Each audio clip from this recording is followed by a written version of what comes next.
বাজার থেকে নিয়ে এসেছে সুইট কর্নগুলোকে আজকে চাট বানাবো। তার জন্য সুইট কর্নগুলো প্রথমে সেদ্ধ করে নিতে হবে।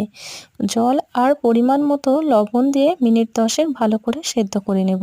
সেদ্ধ হয়ে গেলে এটি জল ঝরিয়ে নেব। জল ঝরিয়ে একেবারে ঠান্ডা করে নেব। সেদ্ধ হতে দিয়ে কর্নগুলো আমি এখানে কেটে নিয়েছি। পেঁয়াজ কুচি, কাঁচা লঙ্কা কুচি, টমেটো কুচি, এটা আমি অফ ক্যামেরায় কুচি করে কেটে নিয়েছি। তারপর ঠান্ডা হয়ে যাওয়া কর্নগুলো একটি পাত্রের মধ্যে নিয়ে নিয়েছি। আর এর মধ্যে দিয়ে দেব টমেটো কুচি, পেঁয়াজ কুচি আর কাঁচা লঙ্কা কুচি। স্বাদের জন্য নিয়ে নেব বিট লবণ, পরিমাণ মতো দেব। আর সবশেষে দিয়ে দেব এক টুকরো লেবুর রস।